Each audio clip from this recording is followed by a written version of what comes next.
I'm just going to stream one quick story here on the YouTube stream. This is really just an experiment. I do want to talk through some of this stuff. So this is Brian4Liberty. I am trying to stream. This is a bit of an experiment, but I'm actually going to run the live stream, go through a story that I wanted to talk about, and then test and see if it actually came up. So it's a little impromptu, a little not exactly the most polished looking stream, but I'm doing that on purpose because I'm kind of running an experiment here.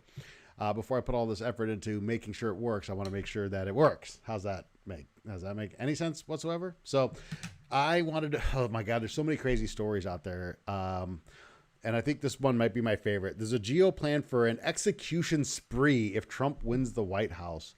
And then the subtitle is, buried on page 554 of the plan is a directive to immediately expand the use of the federal death penalty. Now, let me just say right out of the gate, I am opposed to this as a libertarian because I don't think the state should be putting people to death. So I'm not a fan of expanding the federal death penalty, which is a pretty hard principled stand to take when you read into the text of what he's looking at. Because what he's talking about and the expansion that he's actually discussing is expanding the death penalty for like the worst people in the world, like child abusers and traffickers. And so kind of like the worst of the worst.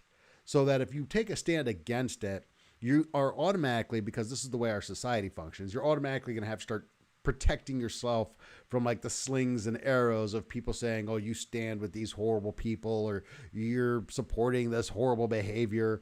And so that it's a difficult principled stand to make. But this goes through kind of like the federal government took office. And essentially right now there's 40 people on death row, on federal death row. And so what we're looking at here is Donald Trump saying we need to, let's put these people, let's wrap this up, and then to expand it to, so meanwhile, here, I'll just read right out of here. Meanwhile, Trump, the GOP's presumptive 2024 presidential nominee, has openly fantasized about executing drug dealers and human traffickers. He reportedly suggested that officials who leak information to the press should be executed as well. And behind the scenes, there's a team of pro-Trump conservatives who are pushing for a second Trump term that involves even more state-sponsored killing than the first. So let's just bear in mind that can we be honest enough to acknowledge that I can oppose this while still obviously not being a person who thinks that these behaviors are okay, right? That I don't think the state should put people to death. Lifetime imprisonment, yes. Is it more expensive? Yes. Does it burden the taxpayer? Yes. All those things.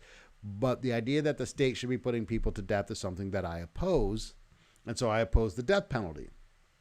And I certainly oppose its expansion.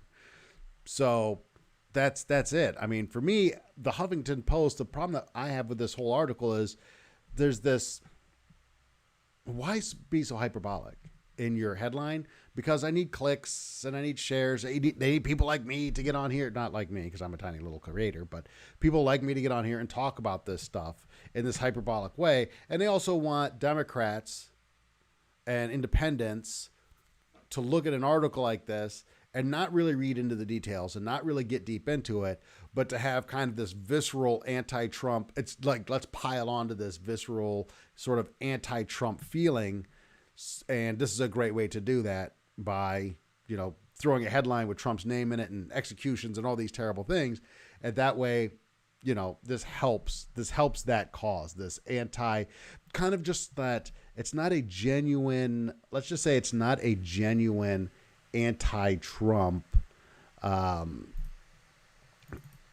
feel so much as it is, we're trying to create kind of this anti-Trump malaise. It's like, we just want as many headlines as possible to have a powerful anti-Trump message, knowing that if there's a constant barrage of this kind of stuff going out, that people can't read every article. So it builds this, we are just constantly putting in front of your eyes this hyperbolic rhetoric about Trump, which, sparks kind of this visceral anger in you that they'll utilize. And you saw him utilize it during during his presidency. Now, I'm not a Trump supporter. Anybody who knows me, follows any of my content, knows that I'm not a Trump supporter. I have not voted for him in either election. I'm not going to vote for him this time.